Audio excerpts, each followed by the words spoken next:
जिज्ञासा समाधान कार्यक्रम में आप सभी का स्वागत, अभिनंदन। जिज्ञासाएं आपकी और समाधान परम पूज्य मुनि पुंगव 108 सुधा सागर महाराज जी के। एक बार जोरदार ताली बजा के हम इस कार्यक्रम का प्रारंभ करें।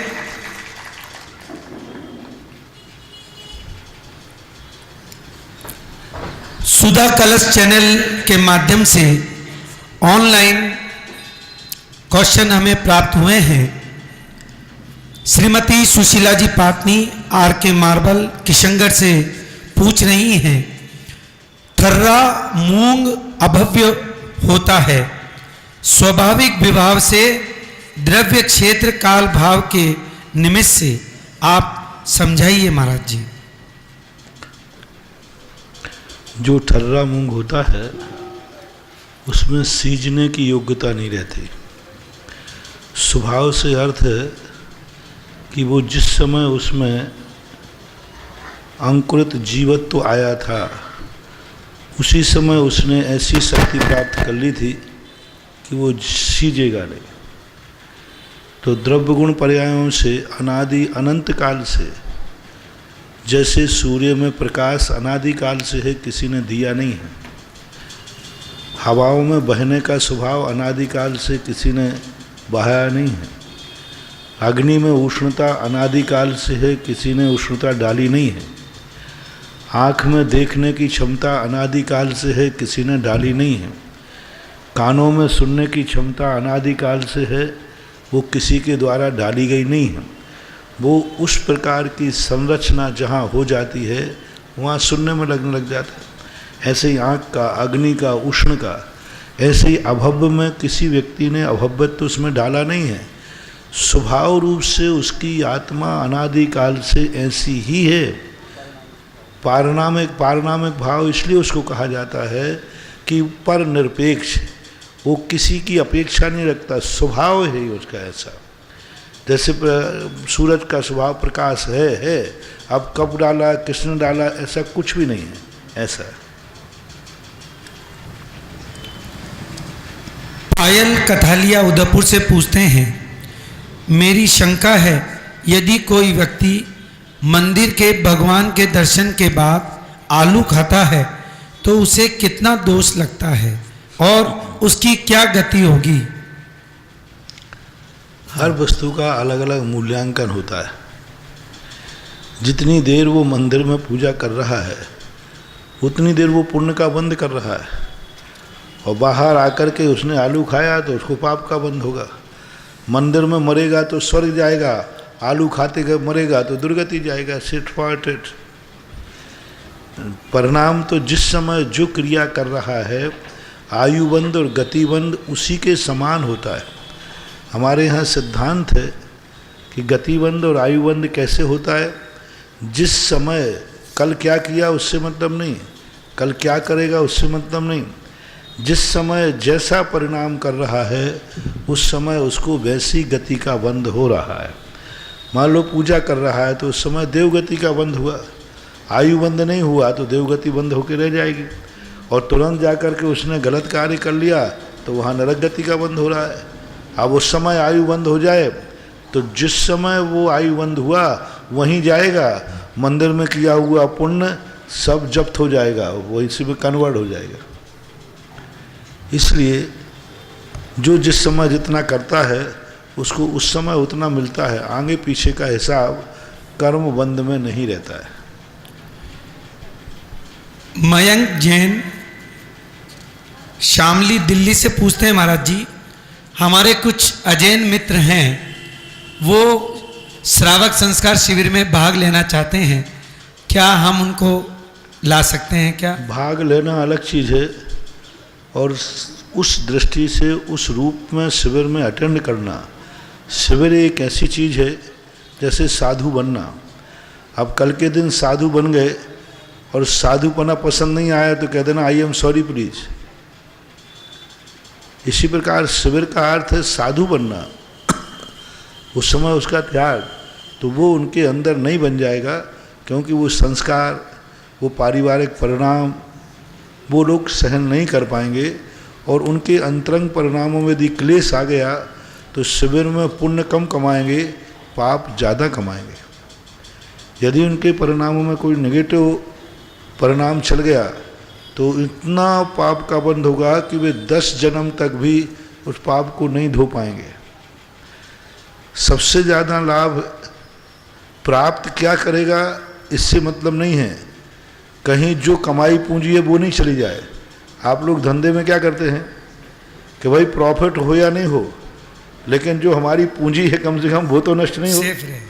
कई बार आप ये चिंता करते कि नहीं ये धंधा करूं कि नहीं करूं, अरे करो ना महाराज जी, डर लग रहा है मुनाफा हो या नहीं हो, लेकिन जो हमारी पूंजी है ये भी ना चली जाए।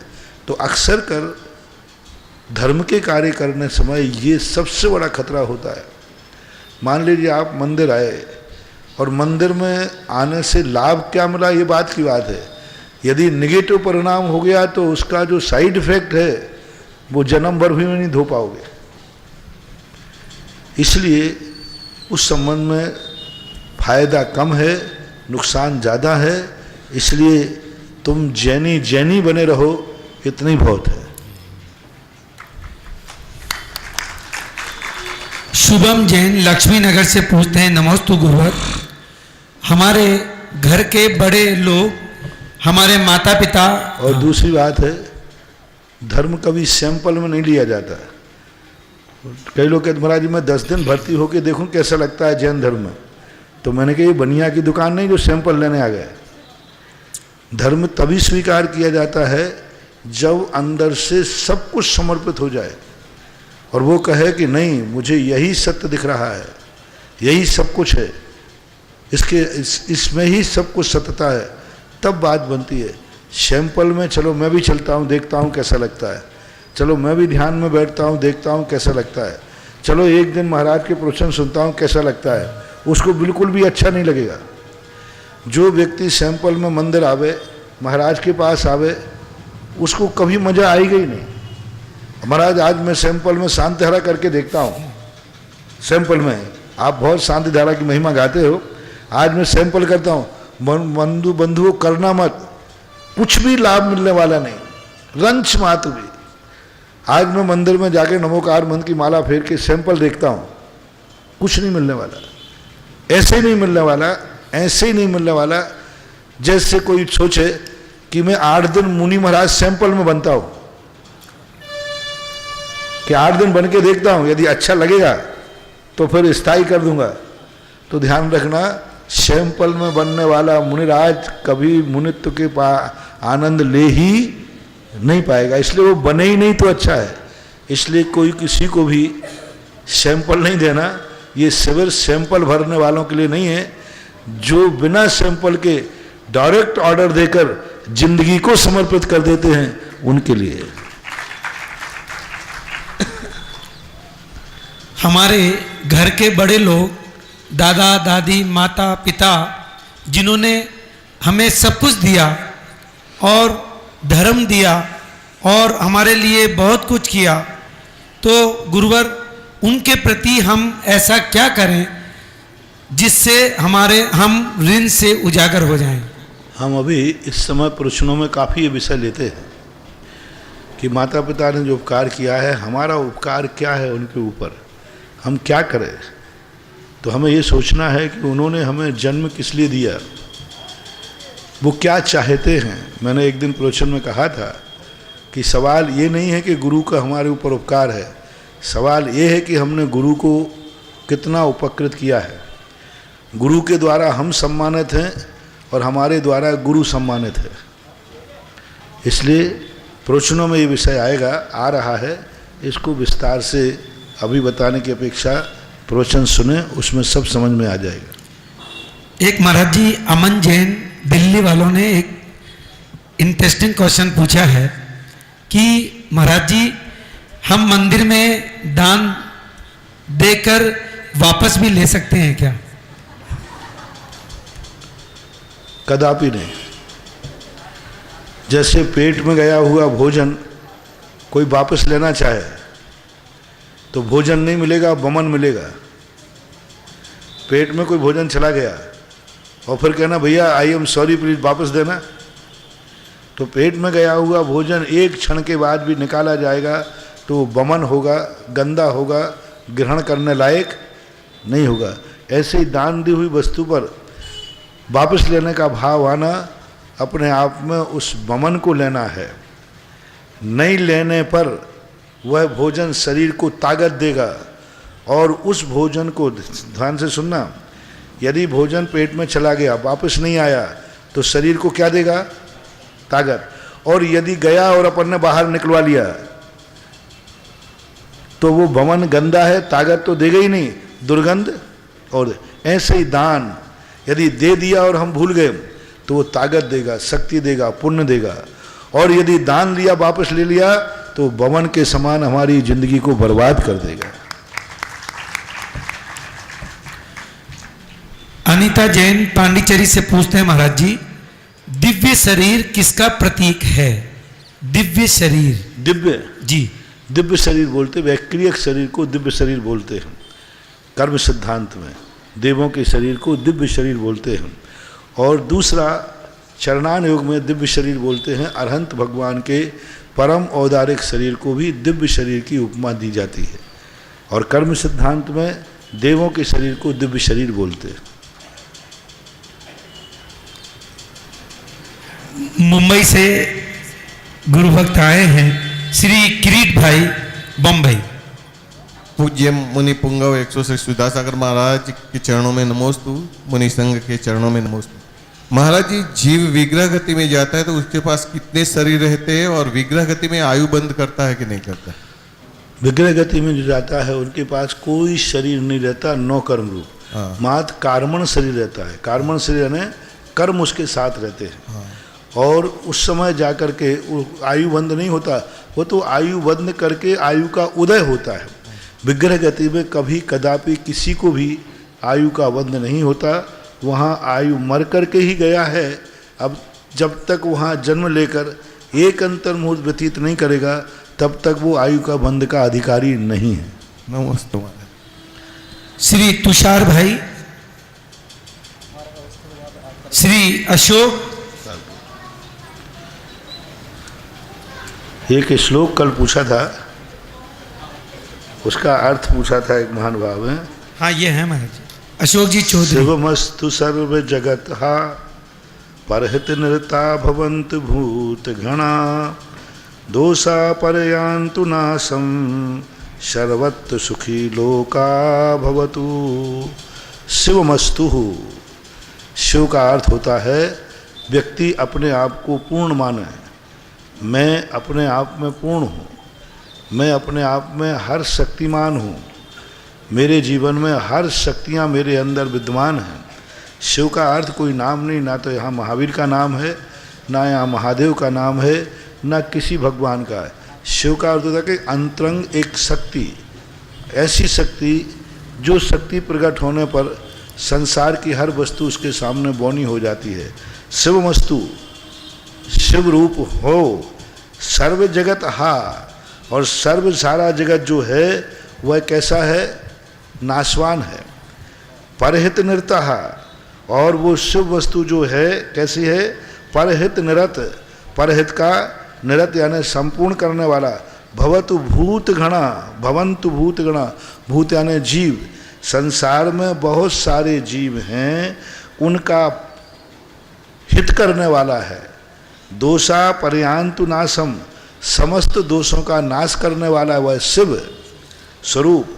सर्वत्र सुखी लोका भवति, और सारा लोग यदि इसकी शरण में चला जाता है तो सर्वत्र सुखी हो जाता है। शिव का अर्थ मात्र यहाँ लेना आत्मा का स्वरूप, क्योंकि सभी ब्रह्म स्वरूप हैं, शिव स्वरूप हैं। और अपनी ही आत्मा के अंदर जब व्यक्ति चला जाता है तो वह इतना सुखी हो जाता है कि संसार को और समस्त दोषों का नाश हो जाता है, और स्वयं का ही कल्याण होता है और दूसरे का भी कल्याण होता है। अर्थात जब व्यक्ति पावन हो जाता है तो स्वयं तो कल्याण होता ही है, और पावन की संगति में जो आ जाता है उसका भी कल्याण हो जाता है। हर्षद भाई, सूरत। आपको पूछना है? परम श्रद्धेय गुरुदेव के श्री चरणों में अशोक जी सादर चौधरी भी एक क्वेश्चन पूछ रहे हैं महाराज जी। परम श्रद्धेय गुरुदेव के चरणों में सादर वंदन। गुरुदेव, मेरा प्रश्न है कि कलश स्थापना वाले दिन मैंने आपका प्रवचन सुना, तो उसमें आपने निर्मोही शब्द का इस्तेमाल किया था संतों के लिए, मुनियों के लिए। तो महाराज जी, ये निर्मोही जीवित प्राणी कोई निर्मोही हो सकता है? चाहे आपका स्नेह गुरुजनों के प्रति रहेगा, भगवान के प्रति रहेगा, श्रावकों के प्रति रहेगा, किसी ना किसी प्रति के मतलब वस्तु के प्रति भी रह सकता है, जीवों के प्रति भी रह सकता है। तो निर्मोही तो जीवित आत्मा कैसे निर्मोहित हो? मोह की परिभाषा समझना होगी। मोह का अर्थ होता है गाफिल, मूर्छित, जो स्वयं का स्वार्थ के लिए पर का अहित करने को तैयार हो जाता है, उसको बोलते मोह है। और मोह का अर्थ होता है व्यक्तिगत स्वार्थ के लिए, मैं, ये मेरा बेटा है, ये मेरा मकान है, ये मेरा शरीर है, ये मेरा परिवार है, ये कहलाता मोह है। और सारा जगत मेरा है, यह मोह नहीं कहलाता, ये निर्मोह कहलाता है।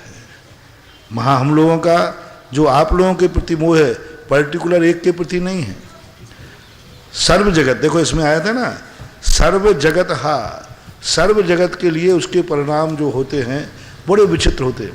तो हम लोग, तुम लोग 4 मित्र बनाते हो और हम सारे जगत को मित्र बनाते हैं। वसुदेव कुटुंबकम, और तुम्हारा कुटुंब कितना है? जो भी है, भाई बंधु। जब व्यक्ति का कुटुंब सीमित मानता है, उसको मोह बोलते हैं। और सारे संसार को कुटुंब मान लेता है, उसे धर्म की भाषा में मोह नहीं बोलते हैं, वो बहुत बड़ा करुणावान, दयावान कहलाता है, सर्वहितंकर कहलाता है। इसलिए संसार में रह करके ही व्यक्ति निर्मोही हो सकता है, संसार से परे निर्मोही का तो सवाल ही नहीं। मोह करने का प्रसंग आवे और मोह को छोड़ देवे। देखो साधु ने मोह छोड़ा है, यानी परिवार छोड़ा है। 4 लोगों के प्रति राग था, वो छोड़ दिया, और राग को इतना असीम कर दिया, इतना असीम कर दिया कि संसार के सारे जगत के प्राणी की चिंता उतनी ही करता है जितना तुम अपने परिवार से करते हो।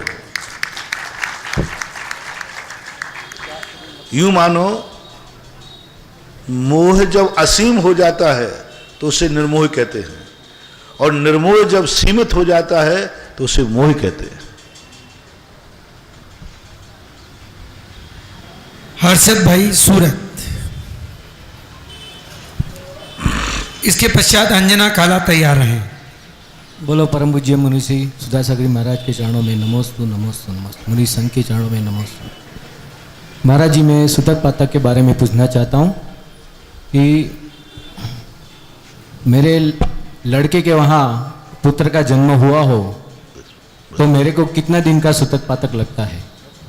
सुतक पातक के बारे में। किसके यहाँ? मेरे लड़के के वहाँ पुत्र का जन्म हुआ हो, वो बाहर गाँव रहता है, जहाँ मेरा स्थान रहना है उससे वो बाहर गाँव रहता है, और वहाँ पुत्र का जन्म होता है। पुत्र के जन्म के समय मैं वहाँ जाता हूँ, 3 दिन रहता हूँ, वहाँ का भोजन भी करता हूँ मैं। तो कितने दिन का मेरे को सुतक पातक रहता है? गांव के बाहर तो छोड़ो, अमेरिका में भी हो, विश्व में कहीं भी हो, यदि आपका पुत्र है तो आपको 10 दिन का सूतक लगेगा जन्म पर। 10 दिन? हाँ, 10 दिन का ही सूतक आपको होगा, 1 दिन भी कम नहीं होगा, चाहे घर में हो या घर के बाहर हो। नमोस्तु। मरण का 13 दिन का। इसके पश्चात सुनीता भगत तैयार हैं। मन वचन काय से गुरुदेव को बारंबार नमोस्तु नमोस्तु नमोस्तु। महाराज जी, मेरा प्रश्न ये है कि चेतना किसे कहते हैं और वह कितने प्रकार की होती है, कृपया समझाइए। चेतना जो कहलाती है, 3 प्रकार की चेतना होती है। कर्म चेतना, कर्म फल चेतना और ज्ञान चेतना। सामान्य चेतना का अर्थ होता है सुख दुख की अनुभूति करना, इसको बोलते चेतना। और 3 प्रकार के सुख दुख की अनुभूति होती है। पहला होता है कर्म फल चेतना। कर्म फल चेतना 1 इंद्रिय जीवों को होती है। पेड़ पौधे हैं, ये कुछ भी नहीं कर सकते, एक स्थान पर स्थिर हैं, जो कर्म का उदय आया वो वहीं रहेंगे, प्रतिकार नहीं कर सकते। दूसरी होती कर्म चेतना, जो 2 इंद्रिय से लेकर के सभी प्राणियों की होती है। जब भी कोई भी दुख की बात आएगी तो बचने का प्रयास करना, चींटी यहाँ खतरा है, उसके आगे 2 मूछें होती हैं, उससे देख लेती यहाँ खतरा है तो दूसरी तरफ लौट जाती है। यानी प्रतिकार करने की क्षमता आ जाना अपनी सब की कर्म चेतना है। 14वें गुण स्थान तक कर्म चेतना चलती है। कर्म यानी पुरुषार्थ, कर्म यानी बचने और मिटने का उपाय है। कर्म यानी हम खुद अपनी इच्छा के अनुसार विचार कर सकें कि मैं ये करूँगा, मैं ये नहीं करूँगा। तो 14वें गुण स्थान तक ध्यान की प्रक्रिया चलती है, पुरुषार्थ चलता है। इसलिए 14वें गुण स्थान तक कर्म चेतना होती है। और ज्ञान चेतना पाणद मदिकंताणम नाणम विंदंती ते जीवा। पूज्यवर कुंद कुंद भगवान ने श्री पंचास्तिकाय में इस बात को लिया कि जो प्राणों से अतिक्रांत हो गए, यानी सिद्ध भगवान के पास ज्ञान चेतना होती है। सुनीता भगत और सुशील जैन तैयार रहें। नमोस्तु गुरुवर, नमोस्तु गुरुवर, नमोस्तु गुरुवर। महाराज जी, मेरा पूछना है कि बच्चों में मांगलिक दोष होता है, तो शादी के वक्त कहते हैं कि भाई मंगल लड़की हो तो मंगल लड़की के लिए सही होती है और लड़की के लिए मंगल लड़का, ऐसा क्यों? ज्योतिष शास्त्र के अनुसार इसको स्वीकार करना चाहिए, क्योंकि इसके दुष्परिणाम देखे गए। कुचित कदाचित कभी पुण्यात्मा जीव, शक्तिमान जीवे कहें कि मैं मुहूर्त कुछ नहीं मानता हूँ, मैं तो सब कार्य बिना मुहूर्त के करता हूँ, तो गरीब लोगों से मेरा कहना है उस अमीर की बातें ना सुने। उसका पुण्य का अहंकार बोल रहा है। देखो, मैंने बिना पुण्य के काम, बिना मुहूर्त के काम किया, मेरा काम हो गया। काहे का मुहूर्त है? तो ये उसका पुण्य का उदय बोला, उसका तीव्र पुण्य कर्म का उदय था कि वो काम हो गया। यदि कहे, गरीब लोग भी सोचें, पुण्यहीन व्यक्ति सोचे कि मैं भी बिना मुहूर्त के काम करूंगा, तो वो ठोकर खागा। जैसे एक व्यक्ति ट्यूबलाइट खा जाता है, ऐसा सुनते ना आप लोग, ट्यूबलाइट कीले खा लेता है ट्यूबलाइट, तो फिर वो जब ट्यूबलाइट खा रहा था तो अपन सब ट्यूबलाइट खा लो ना। अपन खाते क्या हो जाएगा? मुंह कट जाएगा। लेकिन वो खा रहा है कि नहीं? उसका एक एक्स्ट्रा पुण्य उसका है, या उसको ऐसा शरीर में प्रकृति है कि वो ट्यूबलाइट खाता है, वो गल जाती है। तो कभी भी इस संबंध में बड़े आदमी लोग जो इस बात को कहें कि मुझे कोई मंगल का नहीं मानता, कोई दंगल नहीं मानता, ये उनका पुण्य बोल रहा है। आजकल बड़े लोग बहुत ज़्यादा इसको नकारते हैं कि मैं कुछ मुहूर्त नहीं मानता, मैं ये नहीं मानता, ये सब नहीं मानता। कई साधु लोग भी इसको नकारने लगे हैं, उन्हें आगम का ज्ञान नहीं है। आगम में एक ज्योतिषांग नाम का एक अंग होता है, जिसमें ये सारे छिन्न दोष, निमित्त दोष, सगुन, शुभ, अशुभ, स्वप्न, ये सब कुछ लिखा हुआ है। सगुन है कि कोई कार्य करते समय यदि ये मिल जाए तो अपशकुन होता है। यदि तीव्र पुण्य कर्म का उदय है तो फिर सगुन आदि कोई काम नहीं करते। जैसे महावीर ने, सारी दुनिया अमावस्या को बुरा मानती है और महावीर ने अमावस्या के दिन ही केवल ज्ञान प्राप्त हुआ। अंधे को चौराहे पर मणि मिल जाए तो सारे लोग चौराहे पर बैठ जाएं कि हमें भी मणि मिल जाएगी। इसको काकताली न्याय बोलते हैं।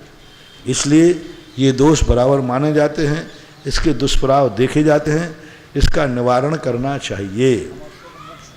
हमारा मोक्ष हुआ था तो इसका निवारण करना चाहिए। जो यथायोग होता है, इसका सबसे बढ़िया निवारण का उद्देश्य होता है, मंगल जो होता है वह हमेशा सिद्ध भगवान का नाम जपना है। नमो सिद्धाणम, नमो सिद्धाणम।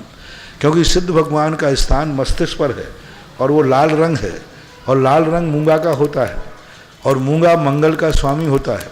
इसलिए हमेशा ओम नमः सिद्धिभ्या फोकट में हमारे यहाँ पांचों परमेष्टि का बहुत अच्छा स्वरूप है। ये पांचों परमेष्टि मल्टीपर्पस है, जहाँ चाहे लगा लो। सिद्ध भगवान को मंगल की महादशा चल रही हो, सिद्ध भगवान का ध्यान करो, सिद्ध भगवान की पूजा करो, सिद्ध चक्र मंडल विधान करो। दूसरा, अरहंत भगवान जो हैं, अरहंत भगवान का जो है सफ़ेद रंग है। यदि किसी की शुक्र की महादशा चल रही है, डायमंड क्यों खरीदते हो, लाखों करोड़ों रुपये हमें लगेगा, हमारा नमो अरिहंताणम फोकट में मिल जाएगा। नमो अरिहंताणम का जाप करो, सफ़ेद कलर का जाप करो, माथे पर जाप करो। तीसरे नंबर पे आते हैं कौन? नमो आयरियाणम। इनका कलर जो है येलो कलर है। यदि किसी की ऐसी दशा चल रही है, माणिक इनका रत्न होता है। यदि किसी गुरु की महादशा चल रही है तो कुछ नहीं करना, नमो आयरियाणम आचार्य विद्यासागर महाराज का ध्यान करो, सारी दशाएं खत्म हो जाएंगी। जाओ। नमो वायुर्याणम, आचार्य श्री का ध्यान करो। कोई गुरुकुल की दशा नहीं होती है, वो दशा होगी भी तो दुर्दशा हो जाएगी उसकी। उपाध्याय परमेष्टि हैं, हरे कलर होता है। किसी को बुद्ध की महादशा चल रही है, लाखों रुपए का पन्ना पहनोगे और उसमें वो नकली पहना देगा। हमारे उपाध्याय परमेष्टि असली होते हैं। नवो अध्यायाणम। शनि की किसी को महादशा चल रही है, कहीं काले घोड़े की नाल मांगते फिरो और घोड़े की ओर परेशान करो। कोई जाके तेल चढ़ावे, कोई शनि में 7.5 लग गया, कोई ये करे दुनिया, ये सब झगड़े डंडे। और नीलम पहनो, और नीलम बड़ा महंगा आता है, और कोई नकली दे दे तो कोई असर नहीं होने वाला है। मैं फूकट में मिलूंगा तुम्हें, हम 3 महाराज फूकट में हैं। कुछ नहीं करना है। शनि की जिनकी महादशा है, 7.5 लगा हुआ है, नमो लोहे सब सावणम। ये 5 परमेष्टियों के 5 गुण हैं और 5 दोषों को निवारण करने वाले हैं, इसलिए इनका प्रभाव होता है। इसको नकारना नहीं। हाँ, जिंदगी का यही सब कुछ नहीं है, ये भी अपने पुण्य पाप के अनुसार काम। मैंने कहा ना, तीव्र पुण्य कर्म का उदय हो तो पत्थर भी खा ले तो पच जाता है, और जठराग्नि कमजोर हो तो बताते ककड़ी का बीज होता है ना, वो भी उल्टी कर देता है। महाराज जी ऐसे कहते हैं कि 23 तक शादी ब्याह हो जाता है तो हो जाता है, नहीं तो फिर 27 के बाद हो। अगर 23 या 24 में शादी ब्याह हो जाता है तो हो जाता है, नहीं मांगलिक का 27 के बाद होता है। तो ये देखो, डीपली मैं जानता नहीं हूँ और डीपली मैं कह नहीं सकूंगा गृहस्थ में। बस इतना ही है कि इनका प्रभाव रहता है। महाराज जी, इसी से एक क्वेश्चन मैं पूछ सकता हूँ? हाँ, पूछो। महाराज जी, अभी मंगल की आपने बात बताई, तो मेरा जिज्ञासा ये है कि जीव का एक्चुअल का समय कौन सा माना जाएगा? वो संसार में बाहर आता है तब, या वो गर्भ में पड़ जाता है? जन्म तब? का। जन्म का। गर्भ का नहीं माना जाता। गर्भ में आए हुए, क्योंकि जिस समय व्यक्ति जन्म लेता है उस समय इस भौतिक वातावरण से वो प्रभावित होता है। गर्भ में जब तक रहता है वो उसकी निर्मित दशा है, प्रोडक्शन है उसका, बढ़ रहा है, वो शरीर को समृद्ध कर रहा है। उसने अपनी पूर्ण शक्ति पा करके, यानी पूर्ण बालक बन करके 9 महीने के बाद बाहर निकलता है। तो जन्म का जो पहला समय होता है, क्योंकि उसे संसार में रहना है, तो संसार में रहने के लिए वो बाहर कब आया दुनिया में, वो समय माना जाता है। तीर्थंकरों का भी वही माना जाता है। लेकिन महाराज जी, जन्म का समय तो आजकल जो चाहे जब भी ऑपरेशन हो जाता है, कोई बात नहीं, वो बन सकता है। उसी का समय मिलेगा, सेटिंग होगा, जिसका पुण्य का उदय होगा। नहीं तो फिर कभी कभी डॉक्टर कहता है इमरजेंसी, इजी टाइम, अभी करना पड़ेगा, मामला गड़बड़ है, इमीडिएट। आजकल तो बढ़िया नक्षत्र देखकर महाराज जी उसी समय देखो, ऑपरेशन हो इनको जाता है। सर्वथा सब कुछ मत मानो। ये मंगल ग्रह आदि हमारा कुछ बिगाड़ते नहीं है। ये थर्मामीटर के समान है कि हमें संकेत करते हैं कि तुम्हारा ऐसा कर्म का उदय आने वाला है। इनकी पूजा नहीं करना, मंगल की पूजा नहीं करना, शनि की पूजा नहीं करना। ये तो थर्मामीटर के समान है। थर्मामीटर जैसे बता देता है, ऐसा ये नक्षत्र हमें बता देते हैं कि इस नक्षत्र में जन्म लेने वाले व्यक्ति का किस दिन किस प्रकार की परिणति होगी। यदि वो उसमें सावधान हो जाता है तो परिणति को टाला जा सकता है। इसलिए सब कुछ यही नहीं है, लेकिन ये कुछ भी नहीं है ऐसा नहीं जानना। और मैंने कह दिया, पुण्यात्मा जीवों के साथ कभी पुण्यहीन व्यक्ति उनकी बराबरी न करे। जिसकी जठराग्नि अच्छी है वो बीमार व्यक्ति उनका भोजन मान के ना खावे। सुन रहे ना? बीमार व्यक्ति स्वस्थ व्यक्ति के समान भोजन ना करे, बराबरी ना करे। यदि कहे जब ये खा सकता है तो मैं क्यों नहीं खा सकता, तो मेरा सबसे कहना है कि इस मामले में स्वस्थ व्यक्ति बीमार की बराबरी नहीं करे। पुण्यवान लोग कभी इस बात को नकारते, देखो मैं इतना बड़ा आदमी हो गया, आज तक मैंने कोई मुहूर्त नहीं देखा, मैं सब बिना मुहूर्त के काम करता हूँ। ये उनका अहंकार बोल रहा है, ये उनका पुण्य बोल रहा है। और जिस दिन अशुभ कर्म के उदय आ जाएंगे तो वे भी पंचांग दिखवाते पाए जाएंगे। सुशील जी जी। गुरुदेव के चरणों में कोटि से नमोस्तु। कसाय में सबसे खतरनाक कसाय कौन सी है? जिस कसाय से आत्मा के परिणाम विकलित हो जाए, अशांति हो जाए और दूसरों को अशांति हो जाए, वही कसाय सबसे ज़्यादा खतरनाक है। जिसमें हमारी शांति अपनी हो जाए, अपनों की हो जाए और सामने वाले की अशांति हो जाए, वही सबसे बड़ी कसाय मानी जाती है। श्रीपाल जी जैन, इन्होंने सिगरेट गुटखे का त्याग किया, एक बार फिर इनके लिए ताली बजाई जाए। छोड़ने दिए, चलो।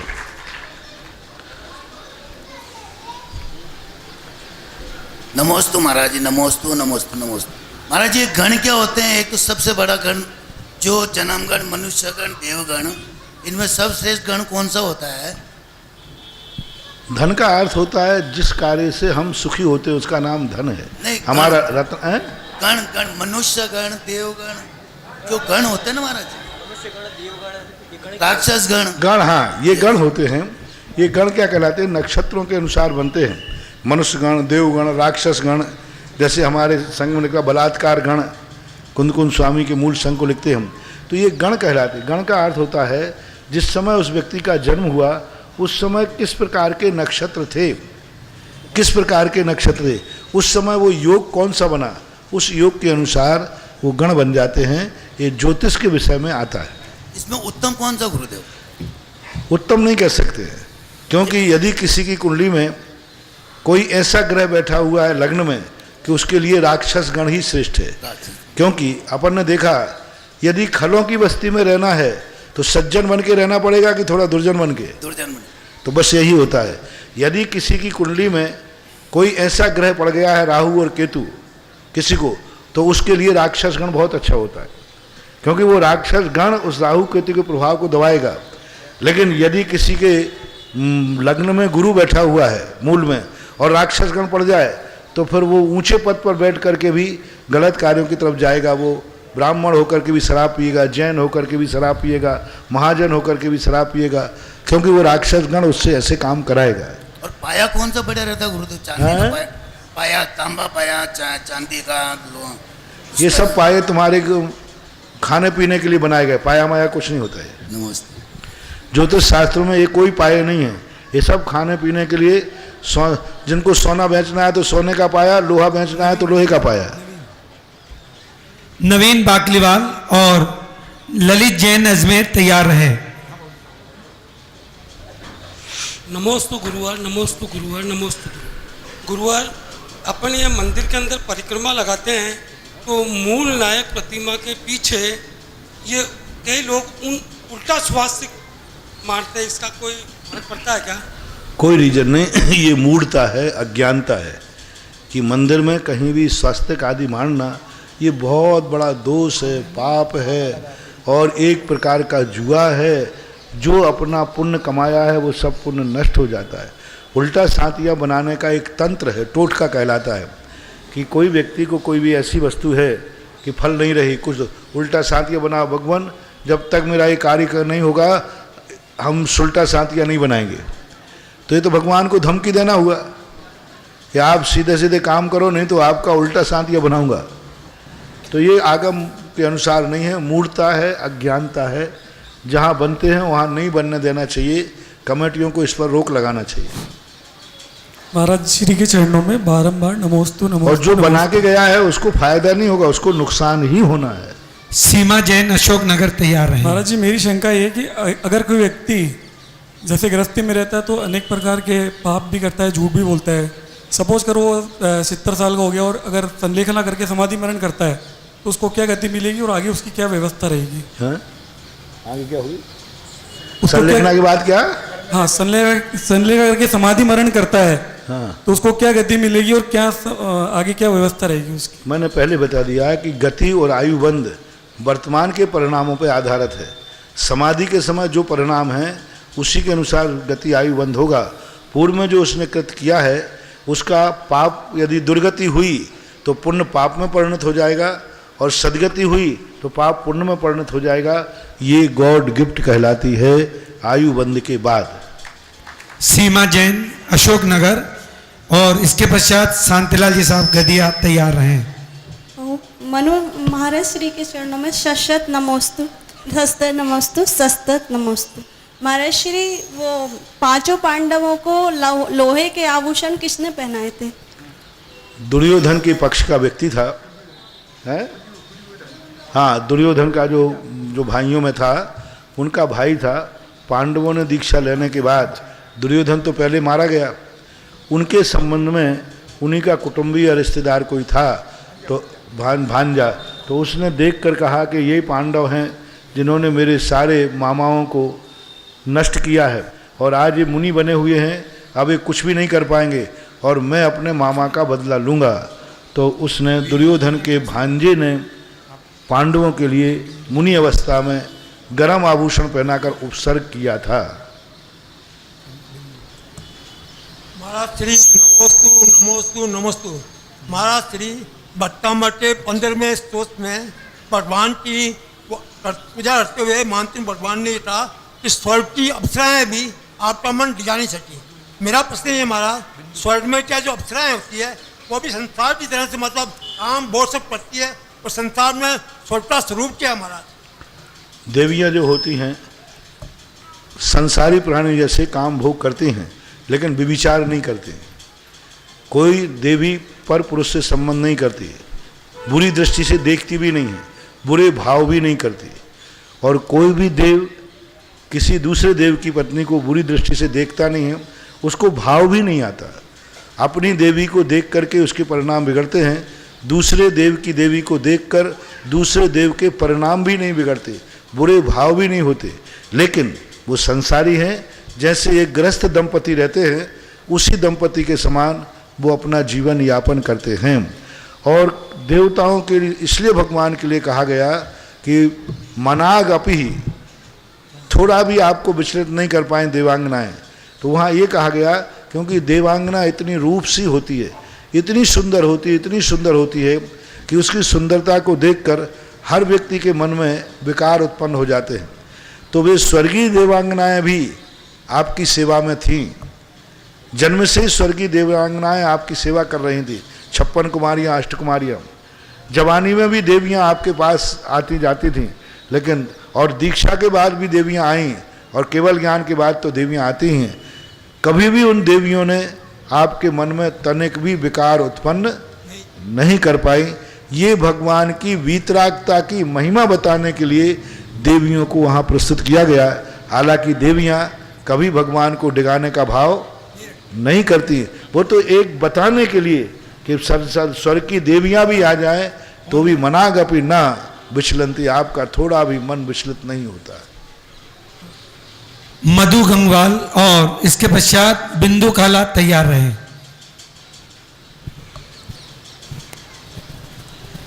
इसके पश्चात गुणांशी। नमोस्तु गुरुवर नमोस्तु गुरु। अगर किसी का चंद्र ग्रह भारी हो तो क्या करना चाहिए? मैं ज़्यादा इस संबंध में नहीं पढ़ूंगा। मैं हालांकि ज्योतिष के संबंध में बताता नहीं हूँ, क्योंकि मुझे मालूम है मैं थोड़ा ही बता दूंगा तो लोग मुझे परेशान कर डालेंगे। इसलिए मैंने थोड़ा सा एक प्रसंग बता दिया। ना जाने कितनी शक्तियों को मैं अपने अंदर छुपाए बैठा हूँ, इसलिए कहीं इनके कारण मेरी शांति भंग ना हो जाए। इसलिए आई एम सॉरी, ज्योतिष के संबंध में मैं कुछ भी नहीं बताऊंगा। बिंदु काला और गुणांशी, वो तो थोड़ा सा मैंने ज्योतिष के संबंध में नहीं बताया है। पंच परमेष्टि की महिमा कितनी है उस महिमा को लेकर के मैंने थोड़ा सा बता दिया, बाकी ज्योतिष मैंने कुछ नहीं बताया। महाराज जी के चरणों में नमोस्तु नमोस्तु नमोस्तु। मेरा प्रश्न आज के प्रवचन में से है। आज आपने बोला कि जब कोई ब्याज पर पैसा देता है तो वो अपनी संपत्ति का उपयोग कर रहा है, उपभोग नहीं उपयोग। लेकिन अगर वो ब्याज पे तो दे रहा है, फिर उस पर चक्रवर्ती और चक्रवर्ती ब्याज पे जोड़ता जाए, वो कहाँ तक सही है? ये बनियाईगिरी की बात बताई थी उदाहरण के रूप में। ये बनिया की बात बताई थी। जैसे बनिया मूलधन होता है तो मूलधन को नहीं खाता, ब्याज खाता, ब्याज पर ब्याज खाता है। चक्रवर्ती खाएगा लेकिन मूल नहीं खाएगा। हाँ। तो ये उदाहरण दिया था, जैसे धन का लोभी व्यक्ति मूलधन को नष्ट ना करके ब्याज पर ब्याज लगा करके अपनी आजीविका चलाता है, इसी प्रकार से धर्म का लोभी व्यक्ति जो धर्म को चाहता है अपने मूल धर्म को नष्ट नहीं करता, बल्कि ऊपर से धर्म के ऊपर से जो थोड़ा बहुत ब्याज मिलता है पुण्य की, जो उससे अपनी जिंदगी चला लेता है और मूल धर्म की सुरक्षा कर लेता है। मैंने ब्याज खाने वालों की प्रशंसा नहीं की थी, नहीं तो मामला गड़बड़ हो जाए। यही हम पूछना चाहते नहीं, ब्याज खाने वालों की प्रशंसा नहीं है, ब्याज खाने वालों की वो मैंने उदाहरण दिया था, नहीं तो तुम समझो महाराज ने आज ब्याज खाने वालों को बढ़िया जोड़ता तो सही थोड़ी है। नहीं नहीं, वो तो गलत ही है। कभी बताऊंगा ब्याज खाने का पाप कितना है, वो तो एक उदाहरण दिया है। और अक्सर कर आप देखना ब्याजू व्यक्ति मूलधन नहीं मांगता, नहीं नहीं अभी कोई देने की जरूरत नहीं, आप तो ब्याज जमा करा दो, क्योंकि मूलधन वापस आ गया तो बढ़ना बंद हो जाएगा और ब्याज आता रहा तो चलता रहेगा। गुणांशी। नमोस्तु महाराज जी। महाराज जी मेरा प्रश्न ये है, हर धार्मिक कार्यक्रम में नारियल के सिवा कोई और फल क्यों नहीं इस्तेमाल में लेते हैं? नारियल एक ऐसा शुभ फल है कि उसका रस भाग अलग होता है और उसके जटा भाग अलग होते हैं। जितने भी दुनिया के फल हैं, किसी फल में रस जो रहता है मिला हुआ रहता है, उसको हमें निचोड़ना पड़ेगा। लेकिन नारियल का जो रस भाग होता है, वो नारियल फोड़ते ही नारियल का जो दल भाग है वो बिल्कुल अलग हो जाता है और नरेटी अलग हो जाती है, और गीला है तो पानी बिल्कुल अलग होता है। और पूरा ऐसा एक भी फल दुनिया में नहीं है जिस फल का पानी अलग से जमा होता हो। कौन सा फल है ऐसा? कोई नहीं। श्रीफल है। और श्रीफल तो इतना बड़ा मांगलिक होता है, पहले तो वो अंजुली के आकार का होता है, दूसरा यदि कभी मंगल कलश न मिले तो सीधा पानी वाले श्रीफल पर स्वस्तिक बना दो, ओम ह्रीम फलाने कार्यक्रम के मंगल कलश स्थापनम करोमि। श्रीफल को सीधा रख दो, वो अपने आप मंगल कलश बन गया, क्योंकि पानी तो उसमें है ही मंगल कलश। तो वो एक श्रीफल अपने आप में नाम ही बता रहा है। सारे फलों का नाम श्रीफल नहीं है, एक नारियल को ही श्रीफल बोलते हैं। इस श्रीफल एक मांगलिक है, उसके गुणों के अनुसार मांगलिक है, बाहर से कठोर है, अंदर से मुलायम है, और अपना अस्तित्व बाहर के छिलकों से, नरेटियों से अलग रखता है, इसलिए नारियल मांगलिक होता है श्रीफल। श्रीमती शकुन जैन और इसके पश्चात सुनील कुमार जैन तैयार रहें।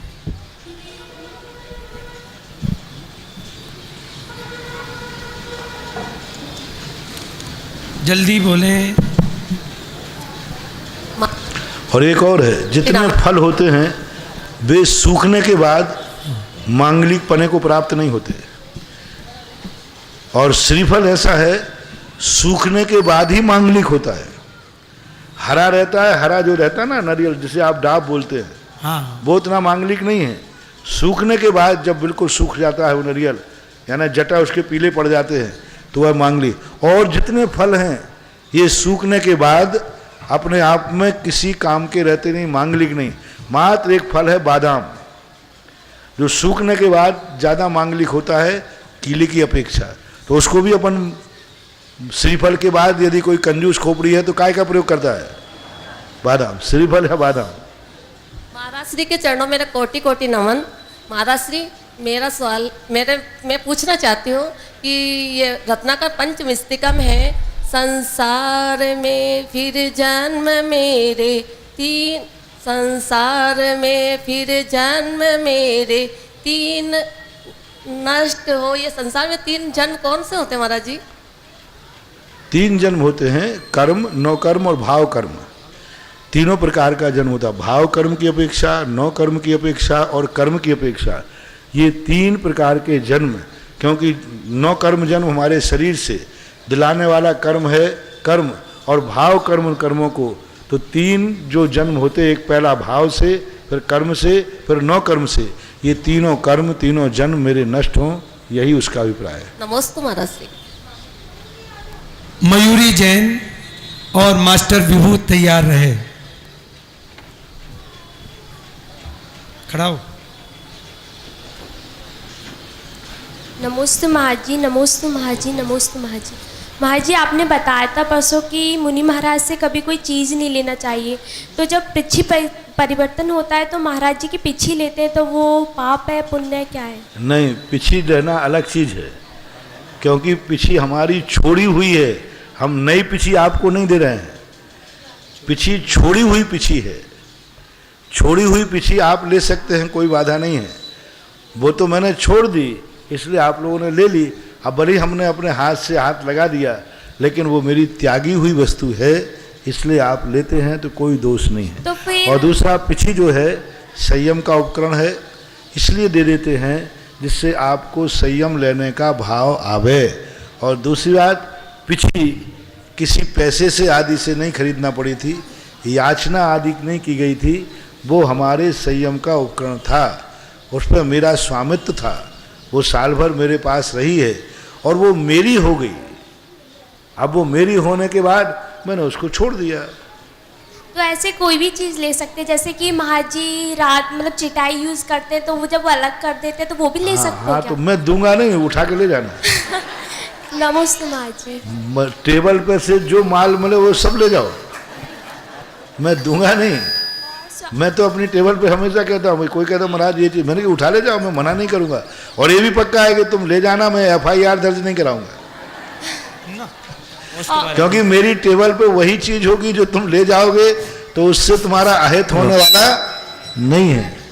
स्वाध्याय की भी वस्तु ले सकते हैं, जैसे कोई पुस्तक है धर्म की। हाँ, कुचित मार्ग मत बनाओ, कुचित कदाचित कोई शास्त्र दे दिया कर दिया तो मार्ग मत बनाओ। मार्ग बनाने से क्या होता है, अति हो जाती है। शास्त्र के करते करते करते फिर रुपया पैसा धन दौलत गंडा ताबीज सब आ जाते हैं। इसलिए मार्ग को मार्ग रहने दो, और ये कोई विशेष परिस्थिति में कुछ बात है तो बात अलग है।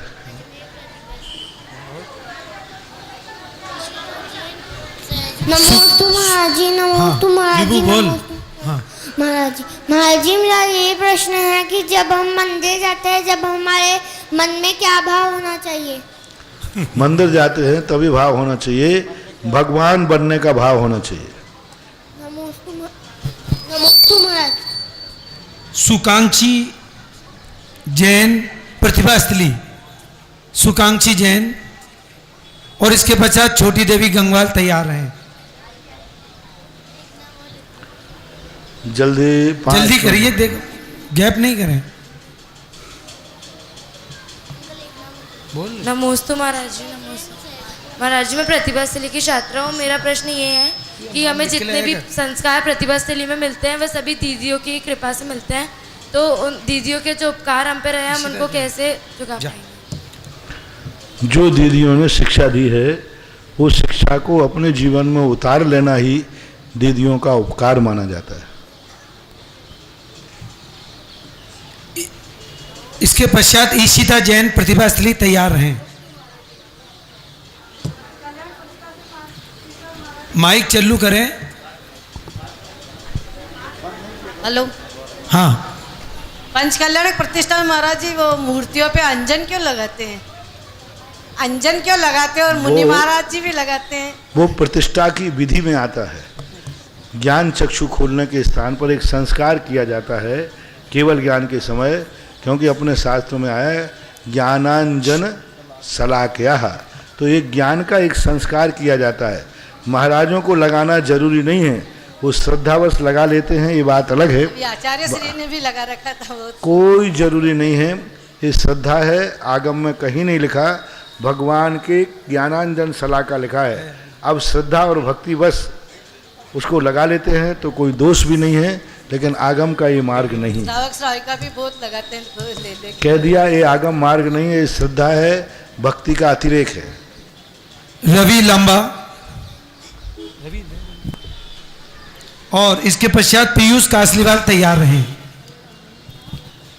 हाँ बेटा, एक मिनट। सागर रूपी संसार को जो सुध ले वह है सुधा सागर जी महाराज साहब के मुनिवर चरणों में पावन शत नमन। मान्यवर मुनिवर, मेरी ये जिज्ञासा है कि गुरु द्रोणाचार्य ने गुरु रहते हुए भी अपने शिष्य एकलव्य से दक्षिणा के रूप में अंगूठा क्यों मांगा? क्या ये नीति उनकी गलत थी या सही थी? एक नीतिगत के अनुसार तो गलत था, लेकिन एक दूरदृष्टि की अपेक्षा से सही था, क्योंकि गुरु वर्तमान की हानि कर सकते हैं, भविष्य की नहीं। गुरु व्यक्ति की हानि कर सकते हैं, धर्म की नहीं। क्योंकि जो विद्या एकलव्य ने सीख रखी थी वो एक अयोग्य व्यक्ति ने सीख रखी थी, क्योंकि अयोग्य व्यक्ति चूंकि एकलव्य एक सामान्य आदमी शूद्र था, वो उस विद्या के माध्यम से जीवों की हिंसा करेगा, असहाय जीवों को मारेगा, पशु पक्षियों को मारेगा। देखो, उसने जब विद्या सीखने के बाद पहली विद्या का प्रयोग कुत्ते के मुंह में किया। और यदि क्षत्रिय होता है तो क्षत्रिय के पास कभी कभी कोई अच्छी विद्या होती है, वो कुपात्र को दे दिया जाए तो उससे नुकसान हो जाता है। द्रोणाचार्य को ये डर था कि यह विद्या यदि शूद्र के पास चली गई तो ये मांसाहार जीवों को मारेगा, तंग करेगा, क्योंकि इसको राजगद्दी तो मिलना नहीं, क्षत्रिय तो बनना नहीं। इसलिए उन्होंने कहा, ये विद्या देकर के दुनिया को ये बताने का प्रयास किया कि हर विद्या हर व्यक्ति के योग्य नहीं है, वह उस विद्या का योग्य नहीं था। इसलिए रही बात समर्पण की, तो समर्पण की दृष्टि से एकलव्य का समर्पण था तो उसने विद्या को पाया। लेकिन द्रोणाचार्य के पक्ष को देखते हैं तो उन्होंने एक बहुत बड़ा न्याय किया था, बहुत बड़ा, कि विद्या यदि कुपात्र को चली जाएगी तो उससे बहुत बड़ा अनर्थ हो जाएगा, बहुत बड़ा अनर्थ हो जाएगा। इसलिए उन्होंने अंगूठा मांग करके दुनिया को ये संदेश दिया कि ये विद्या मात्र क्षत्रियों के योग्य है, शूद्रों के योग्य नहीं है। ईशिता जैन। हाँ दीदी आप बोलिए, दीदी को दे दें। महाराज श्री के चरणों में पावन नमोस्तु। महाराज श्री जी, आज दोपहर के उपदेश में ऐसा प्रसंग आया था कि व्रतियों को पूजन नहीं कर, मीन्स ऐसा विषय आया था कि पूजन नहीं बताइए, तो महाव्रती की अपेक्षा से आया था या अणुव्रती की अपेक्षा? अगर अणुव्रती की अपेक्षा से आया महाराज श्री जी, तो फिर वो उसके कर्म निजरा का माध्यम वो क्या बनाएंगे? पूजा का अर्थ अणुव्रत के लिए निषेध नहीं है। ये कहा जा रहा था कि अणुव्रतों के अंदर मूल गुण में पूजा नहीं है, मूल गुण में महाव्रत अनुव्रत है। जैसे एक अणुव्रती है, भगवान के दर्शन करने जाएगा तो उसे रास्ते में बहुत सारे जीवों को मारना पड़ेगा, बहुत सारे जीवों को, तो फिर उससे कह दिया गया कि तुम पूजा मत करना, मत जीवों को मत मारो। और अविरत सम्य दृष्टि है तो वो संकल्प हिंसा का त्यागी नहीं है। इसलिए वृत्तियों को मूल गुण के अंदर कर नहीं रखा है। बाकी जो पहले गृहस्थ अवस्था में करता था उस नियम को छोड़ना नहीं है, परंपरा को तो स्वीकार करेगा, लेकिन उसके मूल गुण में नहीं है। जो प्रतिमाधारी नहीं है वे पूजन अभिषेक से बचना चाहते हैं, उनके लिए कहा गया था। हाँ स्वाध्याय, तो इसलिए उनको बचने के लिए कहा गया था। ये नहीं कहा था कि वृत्तियों के लिए पूजा पाठ नहीं करना चाहिए।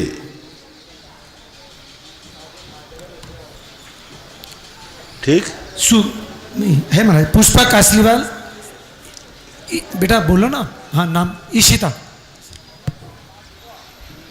जल्दी। नमोस्तु महाराज जी, नमोस्तु महाराज जी, नमोस्तु महाराज जी। मैं प्रतिभा स्थली की छात्रा हूँ। मेरे प्रतिभा स्थली परिवार की ओर से नमोस्तु और मेरे परिवार की ओर से भी नमोस्तु। मेरा प्रश्न ये है कि मैं प्रतिभा स्थली के मिले संस्कारों में ढल चुकी हूँ। अगर मैं ऐसी जगह जाऊँ उन संस्कारों की विघटन होने की संभावना हो, तो ऐसी स्थिति में हमें क्या करना चाहिए? महारानी छेलना बनना चाहिए।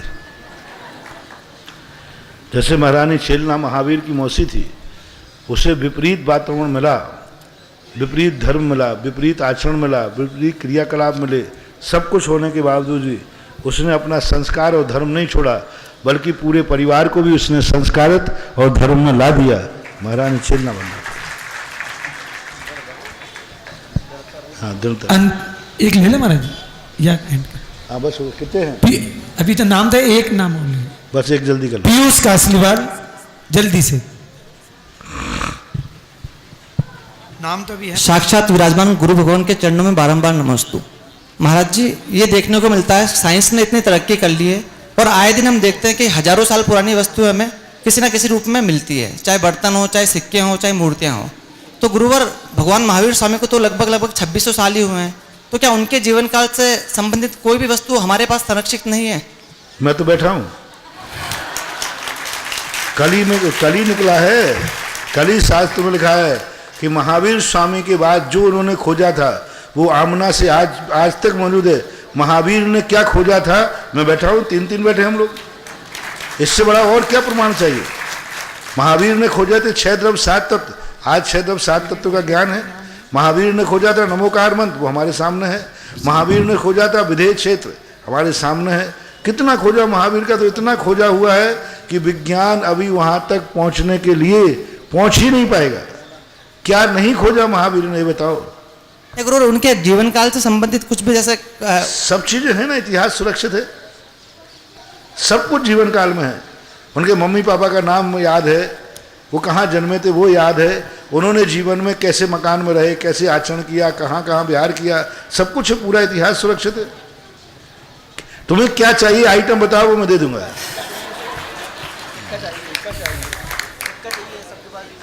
उन सर महाराज जी जैसे कमंडल पिछी कुछ भी उनके जीवन काल से जो संरक्षित हो, उनके राजकुमार काल से संबंधित सिक्के या फिर और कुछ भी निकल रहे हैं ना। अभी कुंडलपुर में जहाँ भगवान वैशाली में जन्म हुआ, वहाँ उनका महल बना ना, महल के खंडर मिले और उसी को लेकर के अपन ने महल बना दिया।